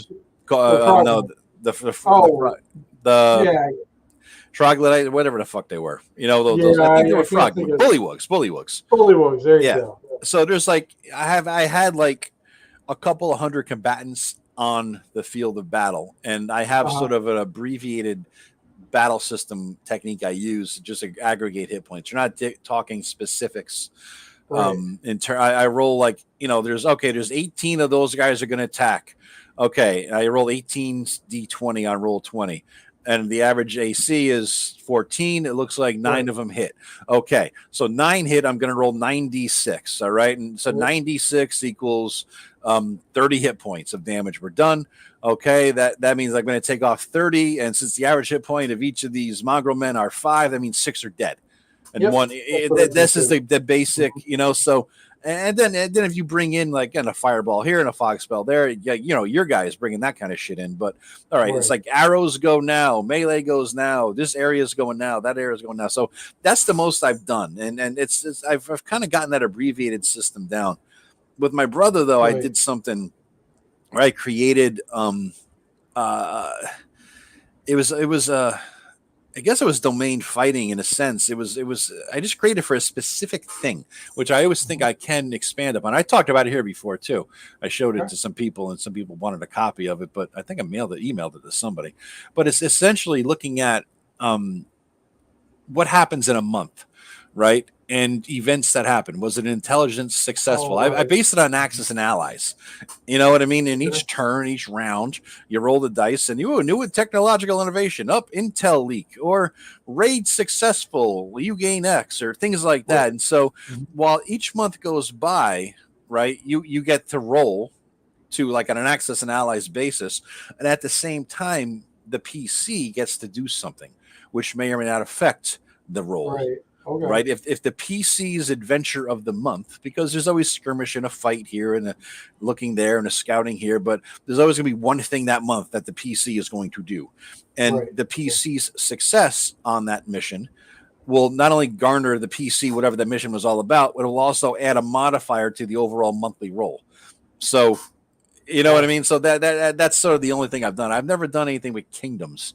I've done like, 6 forts versus. It doesn't even have to be kingdoms. It could just be like, with mine, I think it was more, what do you call it? The guys had their land bordered kind of like a barbarian tribe. Well, they ended up getting into battles with them. And I can't remember because they basically ended up, I think, in some sort of stalemate. Yep. And they both realized that getting in the fight wasn't doing either one of them good, so they actually allied. Yeah. Because what I ended up doing is adding a third element to that. So the enemy of my enemy is my friend kind of deal. Yeah. And so they had to kind of band together. So I made it, or I had it so, and it was actually kind of already set up there. It was just kind of cool the way it got developed. But yeah, then they had to, I can't remember what it was, but they had a common enemy that they had to settle their differences and ally together. So that's probably the closest thing I did with like waging wars against other domains. But it's very small. There was Daniel at Bandits Keep uses old chainmail rules for mass combat. Yeah, lots of videos and podcasts. Yeah, Daniel, he's really good. He loves his old chainmail, and Yeah. Yeah. I mean, I've watched the videos, but I don't know chainmail well enough. I think sometimes I don't understand exactly some of the stuff that he's talking about Yeah. with the like the hero and the regular man. You know, you need to be a hero to hit this thing, or as strong as a horse to do this and everything. It's very interesting because I know he's basing his own system off of chainmail. Off of that, off the chainmail. Yeah. Okay. Pillager destroy. Welcome. I know we're talking about that actually. Pillager That's destroy. pretty much it. Yeah. Do you remember Delta's Book of War was pretty good, Tim? Remember that? It was one of the blog day things. I don't have remember it. that one. I have it here. Okay. Dan Collins wrote it. It's very simple. It came out in 2011. I have version 1. I'm looking at it here. I just have the PDF of it essentially. But what he does is, I can't even show this because it's so small. You won't get out of it much. But what he did was, it's very small. It's about 30 pages, right? Digest size, Rob, if you like it. And he basically went through and he did some computer calculations on a spreadsheet, something. He did some computer calculations where he figured out the attack abilities, defensive abilities of every race and class. You already know them, what they are in the monster manual. You know, they have this, this ability, that defensive ability, whatever. And then what he did was he scaled it upwards so that if you had 10 ogres or 50 ogres, right, versus 50 orcs, how would that fight go versus one ogre versus one orc? Right. And so he scaled it up. And so then he gives you attack ratings, armor ratings, movement ratings. And he made it so that you could essentially go through and have a scalable combat, no matter if you're having 500 versus 500 or 5 versus 5 or 1 versus 1. He did the math essentially on everything. Rob would like, you know, blow his wad on this thing. If he probably has it somewhere. And we all probably bought it once back in the day because it was one of the very first OSR, products, right? 2011 we're thinking about, Yeah, that's really early on. Yeah, absolutely. Yeah, but it's really excellent, and you get down into everything from, like I said, even heroes. How are they on the field of battle? Giants and dragons and all the things that you would expect them in there, plus optional weather rules and armor types and morale and darkness and all that shit. And even as a bibliography cites, like a serious, bibliography here. Right. So he says here, here it is, the design notes. I knew there was something here that explained it better than I could. The primary goal here was to find a convenient tabletop mechanic that matched the probabilities of basic D&D combat played en masse. The first requirement was to decide on the figure size. So, on the table, on the board. As noted in the first section, we assume the miniatures, blah, blah, blah, blah, blah, blah, blah, blah. So he gets into the figure size, and then level demographics follow. The by-the-book D&D units are composed of normal men or first level fighters by default, and he breaks it into squads and sizes of the squads. And OEDgames.com, Octopus E Education, Dog Games.com was the website in 2011. Not sure what's up now or where it's at now, but it's Delta's Book of War. Daniel Collins. It's excellent. It's an excellent book. So yeah, if you guys could find it out there and in the lands. But he just wanted to make it scalable. No matter if you got 5 or 50, it's going to be the same outcome on the fight, which is something the battle system did not do back in the day. Right. It didn't take all that into account. It's funny when you start reading that. I remember Rob had I know you're going to be shocked. He came up with a computer program that did simulation battles. Yeah. And then he'd run the battles like 100 times and gotta get the average out of it or something like that. I remember him doing that. I didn't understand what he was doing. I just thought it was kind of neat, like have and then you could add like different variables and whatnot. So yeah, that was kind of cool. Yeah, and GURPS had an interesting system for mass combat, and we used that one quite a few times, and I thought that one was pretty effective. But I never used real mass combat rules except for what you kind of did. And then just extrapolate kind of thing. Yeah. So do you have any recommendations about he's got a custom DM screen and what would you put in it for, like domain play pillager? Is that what you're asking, or just in general? I think he's asking us, or he's asking Flint. He's asking a little bit of both. Yeah. Yeah, because Flint, maybe there's something there. Because I don't know what I would put in a DM screen for something along those lines. I mean, I would put like the tables, like the custom made stuff that I had put in there, but that's been a while ago since I've done it. So I'd have to come up with some new things to do that. I know I like that, like you were talking about the Axis and Allies things. That's pretty much the same philosophy I was using for my guys. You do the random roll to kind of determine what happened during that month and how it affected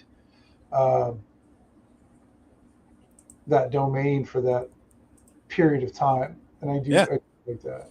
Yeah. I like things that build upon each other, because the tides of battle doesn't, you go back and forth. And next thing, one person has some slight advantage because they got an intel break or something along those lines, or a good victory and this place is lost or whatever the case may be. Then you're playing catch up next month, right? You got to get ahead of the curve. And then sometimes, the PCs might decide, you know what, this goddamn tower has been, or this fort or whatever it is, has been fucking with us the whole time. We're going to go there and try to take it. And then you get into a nitty-gritty fight with PCs versus a 200-man armed fort, right? Or something along a keep or something like that, Grappling rules, my ass. Oh yeah. We have Flint in the audience, so we have to definitely pimp. I think Flint has his second issue of Critical. What is it called? Crit Hit? I forgot. I had it in my head now. I lost it. What is it, Flint? What's your very cool zine at? We'll have to find the. I was gonna get the link for it so we can share it with folks, because he's doing some really cool stuff with the Crit Happens. That's what Crit Happens. Yes. Crit Happens. So let's get the link for his next Crit Happens on there, because. Do you have it? Do you have the? Is it a? I'm bringing it up now. Okay. Because I'll just get Crit Happens, and it doesn't come up. Where is it? Of course not. Where did it go? Why would it be easy? Flint. Where is it at? All right, I have to do.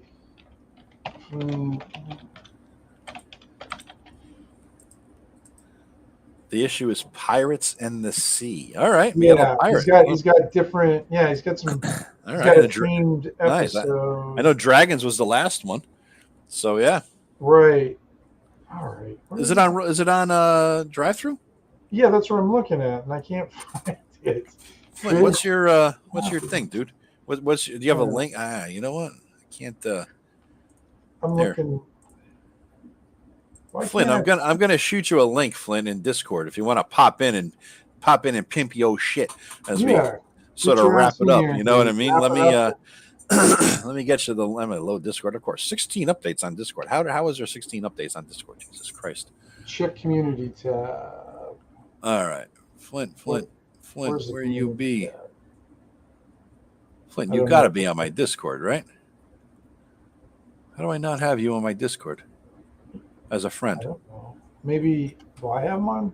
Yeah, listen to us. We can't find shit. We're idiots. We're fucking incompetent buffoons. People are dropping left and right. Yeah, son of a bitch. Yeah. Son of a look at these guys. These assholes. These old bitches can't even fucking pull up a link, and they're like leaving. They're leaving. Right. There they go. What are we down to? We down to 1? Looks like 7 right now. 7? Yeah, we're up to 12. We're up to 12. All right, Flint, I'm dropping you the link in an email, okay? So check your email there, man. How do I not have you as a friend in Discord? That's weird. You must have been just doing it with email this whole time. I'm in Gothridge. Oh, it's Flint's in Gothridge. Well, you have Flint, you have a link in your email if you want to pop in, man. You could pimp it, give the links and all that sort of thing, Yeah. Get in here because I saw the pull it together, boomers. Yeah, exactly, Mark. I know. We're not even boomers, though. That's the sad thing. We're just old. You know? We're just old Gen Xers. We're the old Gen Xers. Yeah. I'd rather be Gen Xer than any of these new generations. I got to say, man. Oh, yeah. I know every generation prior to us said the same fucking thing, but it's still. I think I was it's. gonna say, yeah, we're all kind of got our own things, yeah. Yeah, I'm surprised it's not coming up in the freaking search. I don't know what it happens. Zine. Why isn't it coming up? Is it a zine or is it just I'm a Gen Well, X? I put zine to see if it came up, but yeah. when I just put it in normally, it's not coming up. Well, did you spell it zine or Eric's way zine? No. There. That's the German in him a little bit, you know. It's Zine. the idiot in him. Zine. No, I can't. No. Zine. Such a goofball. I'm a Gen Xer as well. I think that's our group. I mean, I think that's most of our audience is like, you know, long term. Although Tim did notice that lately in the last couple months, as I stopped doing regular videos and just this, my audience participation from the youngins has gone up. So Tim attributes that to all the young. Not only the youngins, but the females. Females and youngins. So Tim thinks they're all here to see his old ass. You know, when it's obviously they're here to see my. Well, I mean, you didn't have that many percent until we started doing this show. I know. I think it's really the sleeve stack that they're coming for, Tim. Well, you know, that's what I'm here for. Mm-hmm. Is Flint getting in here? I don't know. I don't see him at the bottom yet, so maybe he's combing his hair and taking a shit, combing his hair. I don't know. Yeah, he must be putting on some cologne. You know. Yeah. You got to look good. You got to look. These young chicks that are watching our channel now. You got to look. You know, you might want to pick up someone here. You know, it could be Ken they're coming for too, since we're showing Ken and everything now too. You know, that could be it. That's true. You never know. You never know. Yep. Flint, where you be, biatch? Get in here, man. I'm in and posted. I don't see you, dude. I'm in and posted? Where are you posting? Where are you in at? You're not at the bottom of the channel here. God, we suck at computers. We do. Or he's just. I'm in and posted. Oh, he's in your channel, I think he means, Tim. I know. I just was in there and I didn't see anything. You don't see him? I didn't see anything on there. I know. I saw Rob. But I like his status. Chilling. Well, him and Josh are playing. Rob is chilling. Him and Josh are talking right now. I see that. Him and Josh are in a group. But Flint, I emailed you the link, man. Hop in there. Yeah, come on in, Flint. You can tell us what it's all about and actually give us the real link. Check link. Private chat. I cannot freaking. I know he's saying check private chat. Flint, if you don't see us, we're not in. I think you're in an old game, Flint. You know, I think you might be in an old StreamYard. Or is it StreamYard or is it? He's got to pop into. Is he on Roll20? Is he in Roll20? No, that's Roll20. No, I told him to hop into StreamYard. Check your email, Flint. All right. This is the only one he's been with us on, isn't it? God, this is devolved. It is. It's terrible. I mean, we're down to what? They're like, hey, let's watch these old fucks who can't fucking. They're enjoying the train wreck that we're providing them. Yeah. Yeah. So I'm going to send you a whole new email, Flint. It's going to have. It says the topic of the email is show tonight. Sent it just now, and you should have it, I believe. Send. There it is. Message has been sent. So you should have that email right now. Take a look. Click the link. Come on in. And we'll be good. God, we're terrible. Yeah, I don't know where any of that. There he is. There he is. Good grief. What in the world? I don't know. What's going on? It was bad. Operating difficulties. Where were you? First of all, several things. One, you sent me an old link. You sent me a link. So Joe. I know. I replied to an email where I had an old link in there, but I figured you would get the new link out the email with the old link in it. So I'm blaming Tim for that one. Yeah, there you go. So, do you got a link for us then that we can get up on there? Thank you. Please and thank you. I do. Give me one Because second. I'm serious. I'm serious. But I go to search it. I put in crit happens, but it doesn't pop up for some reason. And that,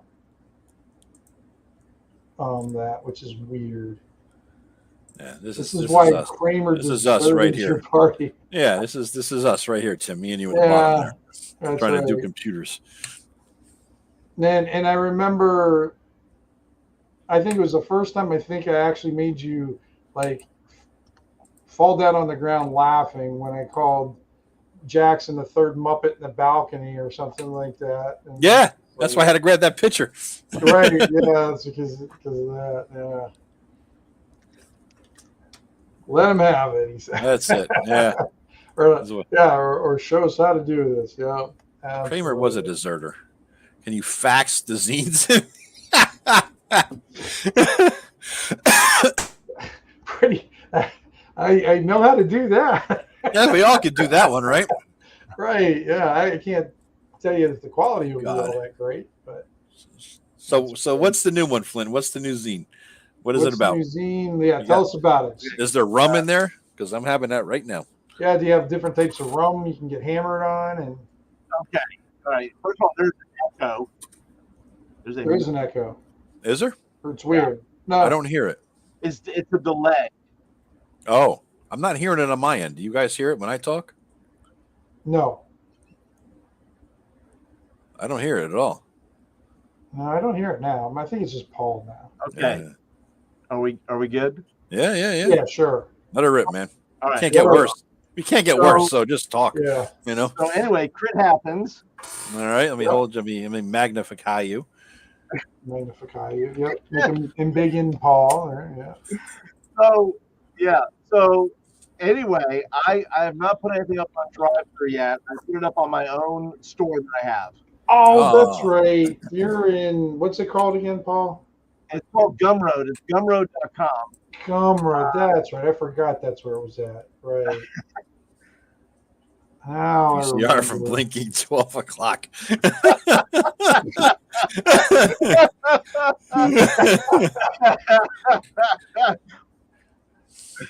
God, that's such a dated joke that everybody's laughing is our age. You know? Right. Yeah, because we were the one that had to help our grandparents. Yep. There it is. Crit happens. Now I found it. Yes. How come we haven't put it on RPG Now yet, though, either? Yeah, what are you doing there? What's up? You got to be a rebel or what? What's going on there, man? Yeah, it's just difficult.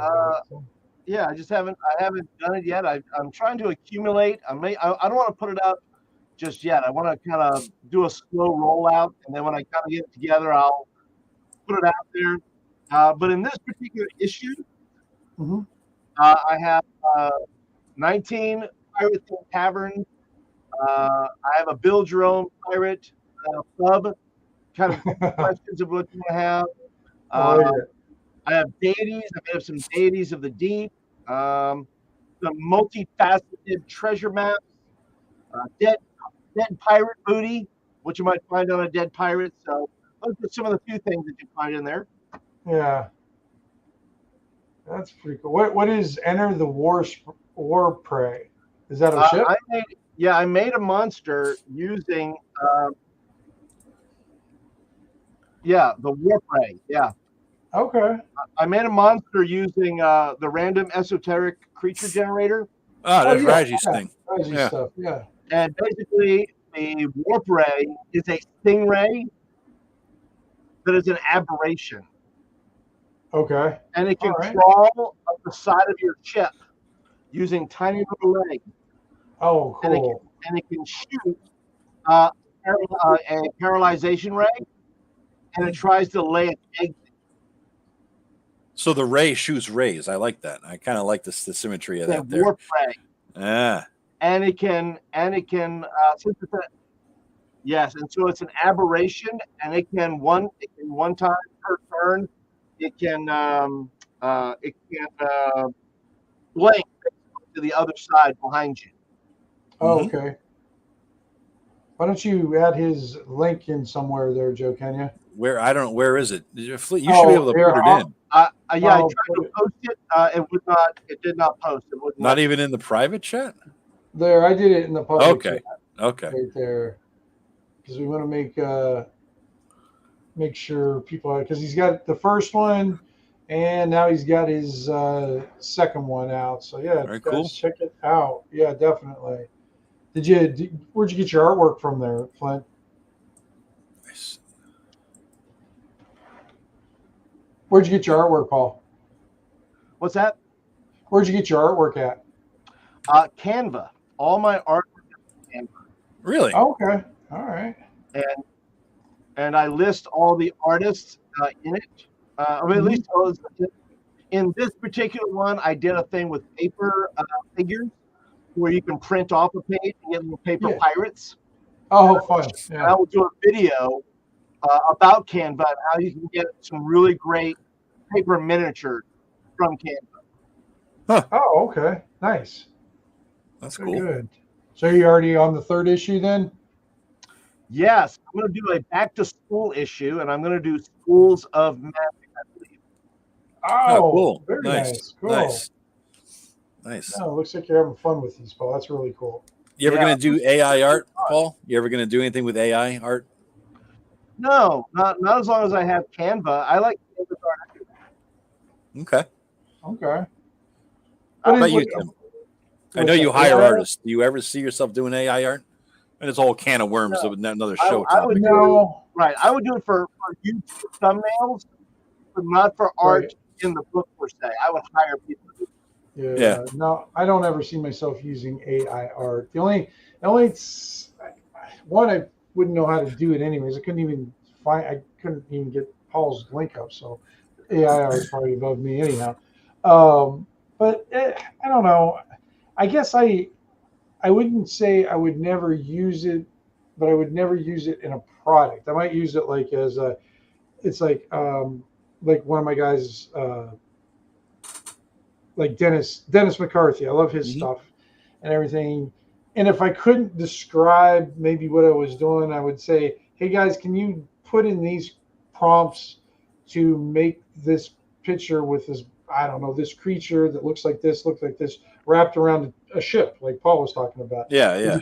And then I could give that image to Dennis and say, hey, Dennis, this is kind of the idea I have.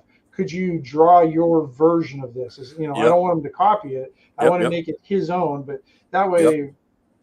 But I'll tell you what, some of the artists is so funny. I don't know if you remember this, Joe, but in one of my last Manor zines, I added the artwork that I gave him to draw the cover, and my guys were like little stick figures with little lollipop trees, and I mean it was just so. And what he came out of that was just incredible. I mean it was the giant skeleton coming out of the forest, and that's cool. Oh, it's so funny that he was able to. So as long as I got artists that are able to interpret my stick men as well as he can, I don't need AR. Here's a question, because I'm with you. I wouldn't publish anything for like the long-term plan, 5-6 years, right? Let's say I put out my Joe's RPG, whatever, and here it is. And it's, the same standard PHP Monster Manual DM guide, right? I can see myself paying an artist for the major cover because I want it to look really cool, right? I can see myself paying an artist for every class will have the iconic character, Daphne the Mage, whatever the hell, and I'm gonna have Daphne. That's gonna be always my Daphne, right, or whatever it might be. I can see that, right?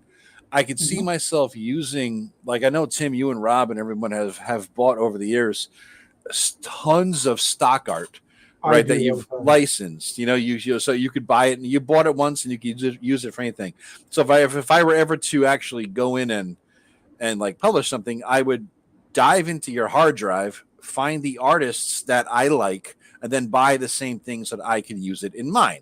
for like, Right. you know, the corner of the page here. You know, Rob has some really good Absolutely. stuff in his things that I'm like, Rob, where did you get that? He seems to have the same taste in art as I do in terms of style, right? Like kind of a Right. realistic look. So I'm like, I already have my eye on some of the stuff, and I know I'm going to be hitting Rob's hard drive someday to just not to steal it, just to browse and see who I'm going to buy from, because I don't want no legal Absolutely. bullshit, right? And Right. so I could see the cover, the iconic interior art for the big characters, maybe a splash page in the middle, full color in the middle, Yeah. like Raji does. But then I hit the monster manual, and let's say I got 400 monsters, right? Right. Then I'm fucked. 400 monsters, even if I'm doing black and white pencil art, right? Like Monster Manual 1, that is not cheap, right? Let's say you're No. paying at least $50, right? $50 per 400 times 50. That's like a lot of fucking money, man. You know, Yeah, I mean, that's just a but lot if of fucking money. I mean, monster manuals are very art consuming. However, how many pictures of a goblin do you need? That's true. It would be just How many pictures of pictures of a unique shit. troll do you need? Unless you Mhm. have something kind of unique. Yeah. Because one of my favorite monster manuals that was out there is Matt Finch's. What is it? Zero. It's just called the Monster Book. The monstrosities one, is that one? No. It's just a real thin. I got it right. I'm doing a lot of returns today. Yeah. Let's see here. Monsters So of- it's just this one. It's just Swords and Wizardry, Zero Loaded, just called the Okay. Monster Book. Okay. Yeah. No artwork. None. It just has some stuff. Oh, I guess there was one piece. You know, Yeah. but, I mean, for the most part, there's hardly, and it doesn't need it. It has good descriptions in it, and it has the stats in it. And I would rather have a little bit extra long, like description or something, a little bit more details, something that, you know, like what makes your goblins unique in your world, kind of paragraph in there, than another picture of a goblin. I could see that, like what you're saying, a goblin's a goblin, right? But if you look at, I think the art sets the tone of the book, of the game, of the system, of everything, of the setting, right? So, you know, you look at Gonzo 4th edition, where you have a 4 foot tall woman, right, gnome, wielding a 3,000 pound massive 2-handed sword, right? Impractical, impossible, stupid, but it sets a certain tone to the game that 4E is trying to put out there. And so if I look at it like that, like the monsters would add to the tone of the game, as long as they were around the same style. They wouldn't be like ridiculous over the top. I don't like Aerolotus style at all, right? I don't like his style. I know it's heresy, right? But I don't like it. You know, I mean, Earl's got a particular style, and you either like it or not. I mean, I don't mind, like some of his artwork I do like, and other, but there's a good portion of it that, you know, I'm more of a Russ Nichols, David Trampier, Sullivan kind of person. I don't really like the Elmore stuff. I'm not a fan of that. I don't really I like chainmail bikinis. I do like the chainmail bikini. Yeah, I get that. And I mean, there's nothing wrong with it, but if I have my choice, if I'm going to go for an Elmore, you know, fantastic spread of dragons and wonderful, you know, magic, high magic stuff, or do I want a Russ Nichols of some black and white gritty, what the hell is that kind of thing? I'm taking Russ Nichols 9 times out of 10, you know, because I that's what I like. But like for Monster Man, anyways, I mean, that's the hardest book to print out, anyways, Joe. Yeah. I mean, that's just because I think that's a loss leader. I mean, that's one of those things where you make a monster manual, but you don't expect to make any money off of it, unless it becomes some sort of incredible phenomenon. But how many? I mean, I think this whole bookshelf is monster manuals, and part of this, so I've got like 4 feet of monster manuals. I don't need any more monster manuals. Yeah. I mean, it still won't stop me. It's like dice. I'll still buy. You're gonna buy another monster. Oh yeah, you're gonna buy. I was looking at the Tomb of Horrors 2 by Frog Gods, and I'm like, like my ideal style, that the thing, and maybe it's the stuff that you start with, right? Because I started with Elmore, chainmail bikinis and all that, and people who started with Otis, they like the weird kind of, you know, that style of stuff, you know, that we're talking about. But here's Here's this. This epitomizes like this is the greatest cover of anything I've ever bought in my life. I remember staring at this. I'm like, this is the shit. It's right here. Show us Joe. That. Oh yeah. That cover, the gray box first edition AD&D, not the second edition. That Right. cover with this guy, it's awesome.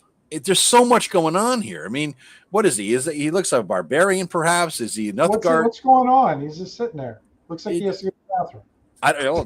He might. In which case, He's like, I've been riding all day. I got to find a place to tinkle. Yeah. But look at all the detail. No, I know it is Picture. fantastic. I'm on my way somewhere. Yeah. The detail of it, I don't even know who drew it. Is it on here? I don't know. Oh, what is that? Parkinson's? I don't know what the hell it says there on the bottom. Yeah, he was a big. I think he was like more of the end of first edition, beginning of second edition artist, from what I remember. But yeah, no, I remember that cover, and I always thought it was. It's fantastic. It's so evocative, and I mean, for years I've been saying I could care less about art. Right? It doesn't matter to me that much, but once in a while it does. Right. You know what I mean? Once in a while it does. But I don't think, I don't know. For me, AI art, I don't have if somebody wants to use it, I mean, that's on them. I mean, that they can use it. I don't really hold it against them. So it's not a moral thing for you? Is it what is the yes or the no? What goes into it? No, I don't think it's a moral thing. It's just more, I'd rather have real people do it. Okay. I want that.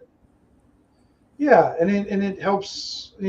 I like working with the artists too. I like them coming out with their own interpretations, and that. But I think what should happen is if there is art in it, it needs to be identified as such. Yeah, because when I was running the RPG zine group on Facebook, it kind of exploded there with the whole. AI art, and there was definitely some very strong opinions on pretty much negative against it and everything, which I completely understood. Of course, then we have Rob in our group who definitely sees it as a tool and doesn't see anything wrong with it, that kind of thing.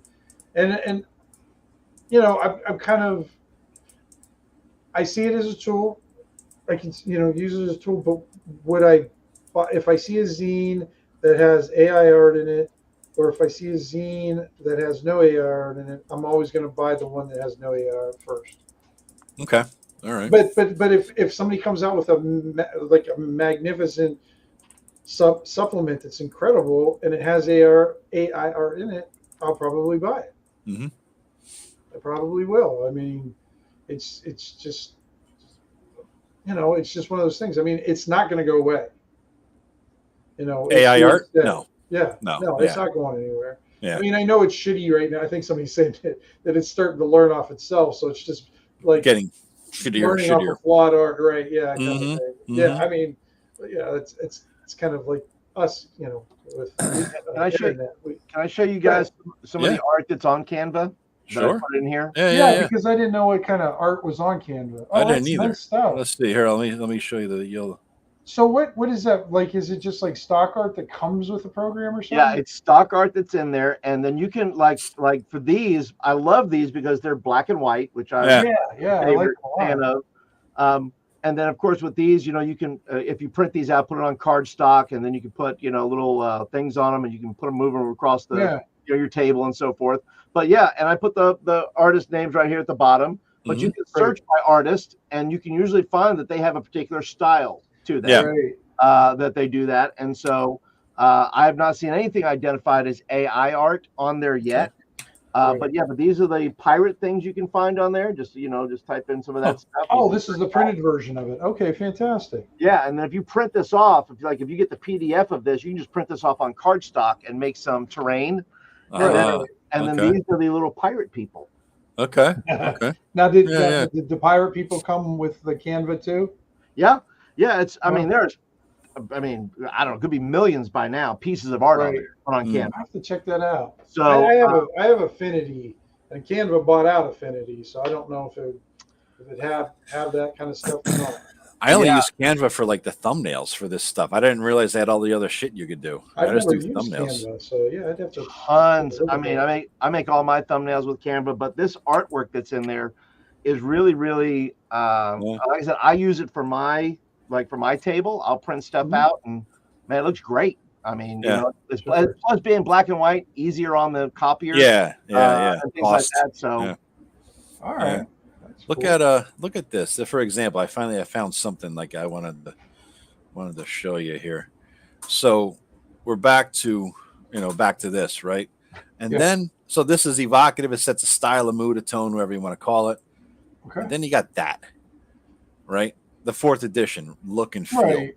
You know what I'm saying? So yeah, I mean, it's a style. You know, it's a childish went with, and I mean, the people who start out with 4E probably, you know, that's their default. That's their, you know, she looks great. By the way, I'll say she looks great. The dragon, not so much. I mean, the armor is retarded. You know, the sword, the whole thing. The whole thing is dumb. Well, I mean, the sword and everything. That's all from like what do you call it? Manga or something, right? Manga or anime or something like that. Yeah. It's got that. Or what was that one game? I forgot the Final Fantasy. It's got kind of like a Final Fantasy feel to me, kind of thing. But I mean, I'm never gonna insult somebody's taste in like the game. As long as they're playing, I don't give a shit. Yeah, you know, let's just play. I mean, I don't mind. I like that picture. This one here? That one there? Yeah. I mean, that one I think is pretty cool. It's a lot going on, but you know, there's a lot going on there. There is a lot going on, but I mean, think of you know, some of the pictures that you had in. I'm trying to think of the one in particular. That's all right. It's okay to have a lot going on. It's fun to kind of, because then you see something you didn't see before. It's like, yeah. You dive. You know, and there's crappy art in 1st edition. Mm-hmm. And then there's going to be crappy art in every edition. Mm-hmm. You know, I like the 5th edition art that's coming out now. Not my thing, definitely. Yeah. I don't. You know, it's just not the style that I like. But if somebody else likes it, you know, I get that. I understand why. We're just trying to appeal to it. Yeah, definitely. 4th edition may have been the last edition where women were drawn like women. Yeah, you might be right. You might be right there. See, there's another great piece. Love that. That is awesome. Yeah. That's awesome. A good one. Yeah. Like, I don't know who the hell the artist was, but really, I think it's the same guy, actually. Same guy? It looks like the same style. It might be. Yeah. Because he was pretty prevalent in the early Forgotten Realms things. I think he did a lot of the covers, but I could be wrong because it's been a long time since I. Okay. I think the middle part doesn't have too much art wise. You know, there's basic bitch stuff. I'm late, but oh well. Hey, O'Neill. Yeah. You are late, O'Neill. Damn. A lot of catching up. I know. Yeah. So, speaking of late, though, I got to get up at stupid o'clock tomorrow. So yeah, me too. It's 10 o'clock here. So now next week we're off. We'll be off, but probably what I'm going to do is maybe schedule, Paul, actually, if you're willing to do this, Paul. We'll do our one-on-one session. Cool. For the campaign. Do our 0 session. So next Monday? Next Monday night? Next Monday night. We'll do it live? Yeah. We'll do it live. Right here. Same bat time, same bat channel. Maybe you got my 2 characters, right? I sent you 2. Yep, I got them today. You still got your witch that who's going to be your main? Who's going to start? Eleanor Digby's still going to be your main. Excellent. I'm digging her. So next week it'll be me and Paul figuring out his character. I might have Ken join us too. We'll figure that out. So that way we can get 0 session in or whatever. And we'll figure out some characters and we'll start off with a little kind of adventure, kind of see how that works. Yeah, we'll see how it works out. And then the week after that, that's when we shift our time from 8 o'clock to 7 o'clock. 7 o'clock, yeah. And we'll be doing will be the next, what is it? I can't even think of it. What the hell was the name of that show? Got 1 billion followers. Critical Role or whatever it's called. Yeah. So we'll be the next Critical Role. We'll be more on the critical failure side, but we'll have critical in there somehow. Fail is more like that. Yeah. Well, we need a couple hot chicks first in order to get that level of. It can't hurt. I was going to say Ken's willing to dress up like one. I know he's Yeah, I mean, I don't think that's going to help though. That's a whole nother crowd. This is all you're getting from me right there. That's all you're getting Yeah, from me well, is Batgirl. That's well, it. there you go.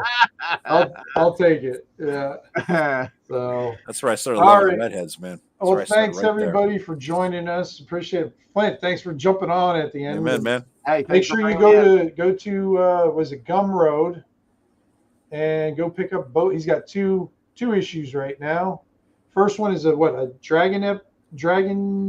Yeah, the version? first one is all about. It's got a bit of dragon heavy, Dragon Heavy, Right. and then we got Pirate Heavy. and then you got pirates All and right. seas. All right. Yeah. All right. Good deal. Thanks for Perfect. watching, guys. Appreciate Yeah, it. thanks, We'll see you everybody. they'll see you next week, and I'll see you in We'll 2 see you weeks. next week, and then Joe will be 2 weeks. So you 7 get a break o'clock. from Joe. So you watch. We're gonna double the viewers. Huh? Yeah, well, We're gonna let's double see. the viewers next Let's week. see. Let's see. I don't know. People cried when I wasn't here for 2 weeks on Eric's show. I heard there was this depression. They Prozac cried? sales went up. They cried. I- Prozac sales I went up because protested. I wasn't here. Yeah, Yeah. Maybe. Yeah. We need to start cosplaying. God. Oh, wow. that's Oh, terrifying. Y'all just want to kids see me in now. a chainmail bikini. I know you perverts. I It know. might Oh. it might happen. I Oh, do have no. a penchant. I do have a penchant for Chainmail bikinis? costuming. Well, no, Awesome, but you do? Bring it on. there might be something. We'll see. All Well, right. I'll tell you what, and I'll put this out here. If you come in costume, I will give you extra experience points.